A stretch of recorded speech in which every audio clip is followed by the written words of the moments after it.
Criticism একটা ছাড়া বাকি সবগুলো পড়েছি। সবগুলোর ভিতরে একটা ছিল না। আমি 2টা প্রশ্ন পারতাম। বলো না কেন? পৃষ্ঠা থেকে ধরেন না, চ্যাপ্টার পৃষ্ঠা থেকে ধরেন না। আজকে 200 নম্বর পেজ, 200 নম্বর। এই সাবজেক্টই পড়াবো আজকে। এই এই সাবজেক্ট পড়াবো না আমি। আমার তো ঘোড়া কাছে বলতে ভালো লাগতেছে না। এই বইয়ের ভিতরে একটা চিঠি আছে, ওই চিঠিটা আপনি পড়বেন, আর চিঠিটা পড়বেন, পড়ার পর আমাকে জানাবেন।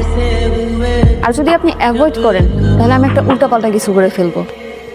আর হ্যাঁ, আমি আমার মাকেও চিঠি লিখে যাব আর বলবো এই উল্টাপাল্টার পেছনের কারণ আপনি।